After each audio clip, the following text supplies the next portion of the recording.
Women's Day for me is a celebration of women and their diversity. And I think Women's Day and the motivation and the history behind it is not being limited by the gender that you're born into. So if I want to be a pilot, I want to be able to be the best pilot and not be put down, paid less, or frowned upon just because I am a female pilot. But it shouldn't just be limited to this. So if I, be the best mother, be the best daughter, wife, it doesn't have to be contained within your workplace or within your career. If you want to be the best housewife, be the best housewife, and it's being given the opportunity to do that and being treated in a way that doesn't make that derogatory. Something like Women's Day celebrating, great, you were at home, you're a housekeeper, you're raising children, you're doing voluntary work, whatever it is you're doing. International Women's Day to me is a celebration of women, what we have achieved so far, what we are going to achieve going forward, and everything that we stand for. I think it's really important in this day and age, with everything that is going on with women in the news, in the media, that we take this time to reflect on how far we've come, but also how far we still have to go. To me, Women's Day is about celebrating women's equal rights in workplace, education, culture and social environment. It's about celebrating achievements and inspiring women to believe in themselves and to follow their passion. It's also about highlighting to the world the importance of helping women to feel empowered to grow and to help those who are going through difficult times. It's also about providing support and hope to young girls. It's also about expressing gratitude too. For me personally, being part of a loving family and having amazing friends who have supported me and encouraged me to achieve great things and giving me the freedom to do what makes me happy and also supporting me in my spiritual journey. So women that inspire me from Vedic texts, the one that really stands out to me and somebody that I aspired to from a very young age actually because of the TV series Mahabharata, was Draupadi. And actually when I then read Mahabharata, the full scripture, I was even more in awe of how incredibly strong she was, but at the same time remained within her femininity. And I think that in itself is a skill that I think a lot of people aspire to, and I know I would love. But throughout the Mahabharata you see that it's not just about her beauty. She is intelligent, she is strong, she's able to make political decisions, she's able to influence the right people when she needs to, she's able to stand up for herself, and when needed, she also can be emotional, and she seeks the protection of her husband, and she seeks the protection of Krishna.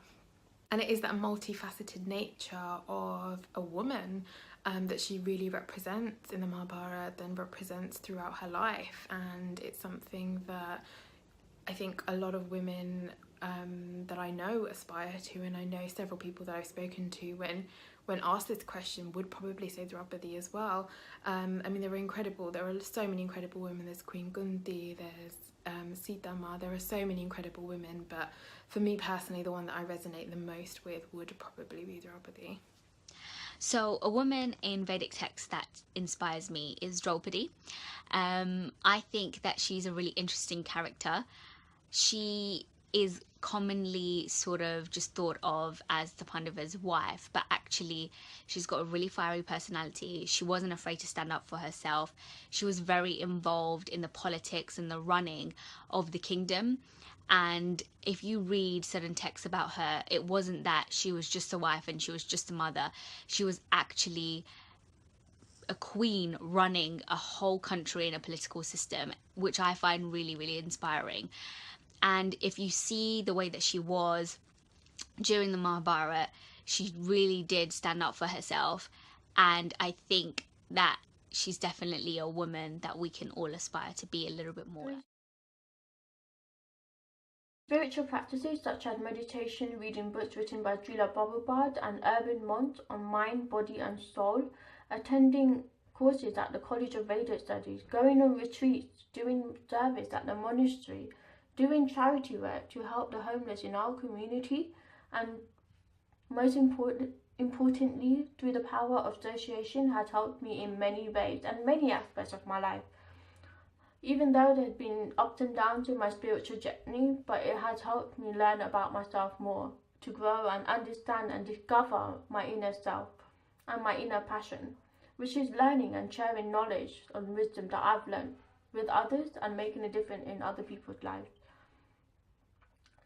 My spiritual practice also had given me the opportunity to bring spiritual wisdom and knowledge to my team away day at work, which has helped many team members and many women in our team to feel empowered and to understand themselves and others better. Spirituality has taught me to be strong, brave, tolerant when going through difficult times. Whether it's mental, physical, health or work situation, it taught me to keep going and continue building and not let any obstacles to take your eyes off your personal goals. I think as women, it's very important that we empower each other, that we come together, we recognize and support one another. So spiritual practice helps me excel because it gives me a purpose in my life. I understand as a spiritual being that I am meant to do certain things, and it pushes me to do even more. So it gives me my get up and go, it helps me achieve more, and it really just sets out my goals. I think without spiritual practice, I'd be a little bit lost and I wouldn't exactly know what I want to do. But I feel that spiritual practice just guides me and makes things a little bit more clearer for me in my life. To all women who are watching this, from personal experience, be brave, be strong, be humble, and follow your passion and your heart. And get advice from people who will uplift you and help you achieve great things. Live the moment, and life is full of uncertainty, but along the way help others too. I think that's important because you don't know how much a difference you can make on other people's life. At the same time, it can help you too. There are two quotes in my spiritual journey that have always inspired me. One of them was by Mother Teresa, and it goes like this: people are often unreasonable and self-centered. Forgive them anyway. If you're kind, people may accuse you of being selfish or have ulterior motive. Be kind anyway. If you're successful, you'll win fake friends and gain some enemies, but succeed anyway. If you're honest, people may shoot you, but be honest anyway. If what you spend years building, someone could destroy. Build anyway. The good that you do today will be often forget tomorrow, but do good anyway. Give the best you have. It may never be enough. Give your best you got anyways. In the final analysis, it's between you and God, and it was never between you and them. And the second quote that inspires me is by Radhanath Swami. Be humble like a blade of grass, tolerant as a tree, respect others and expect nothing in return. Happy Women's Day. My spiritual practice has helped me to be more self-aware of myself, and I feel that when you're more self-aware of yourself, you're able to reflect within. When you're able to reflect within, I think you're able to deal with situations a lot better because you know how to deal with these situations better, be it in a work setting, in a home setting, in a social setting, or in a spiritual setting. And you're just able to tackle situations and tasks a lot better. One thing that I really learned and probably changed my mind on with my spiritual practice and through Krishna consciousness was the notion of equality. I had always had the perception that equality to me was the fact that I can do anything a man can do, I can do it probably better.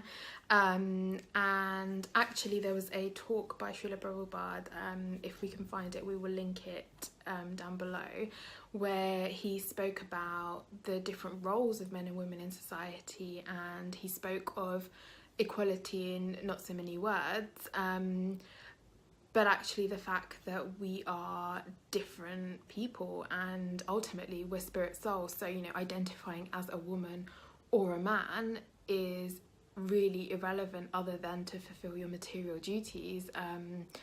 But what he said that really struck with me was that, you know, we are built differently, which we are. And so, you know, it's like, and this is not the analogy that he gave, so excuse my paraphrasing, but it was, you know, that we have different skill sets and we have different emotional intelligence, and actually, you know, where, yes, you are on par with somebody, where you are doing exactly the same thing, where you are able to do exactly the same thing, of course you should be treated equally. But it's about having that positive discrimination as well. And it was really interesting for me, and there was also a book by Devgi Devidasi called Spiritual Culture, which I read, which kind of went a little bit deeper into the different material characteristics of men and women, and we'll link the information to that in the description. But I found that really, really helpful, and, you know, in the workplace, for example, it's something that I really carried. So when I was working with some of my male counterparts, I was a little bit more mindful of their emotional intelligence and their understanding of certain situations, and I personally found it invaluable. Not to say that everybody resonates with these things in the same way, but we have so much information available to us to enable us to understand our role in society and how we can fulfill it better and how we can empower one another, because once we understand our own strengths as individuals, forget whether that's for a man or a woman, once we understand our own strengths, that's when we'll really be able to excel at whatever it is we are putting our mind to, and that's where we'll be able to really fulfill our purpose. And again, that's something, and this is not, I'm not just doing a plug here, but it's something that the College of Vedic Studies really, really does help you develop. And so, you know, I really encourage everyone to check out some of the courses that are on the website, because it's been an incredible journey for me, and I'm still, you know, at the very, very beginning. But for everybody, I think it's a great opportunity to really understand yourself and understand your purpose and understand what we're here for, because ultimately that's probably one of the biggest questions. I mean, I want to feel empowered as a woman, but I want to feel empowered as a person. So I'd really, really encourage everyone to have a look at the website, and if you have any questions, send them through. We have some in-house monks that are super, super helpful. So check it out, and we will see you soon.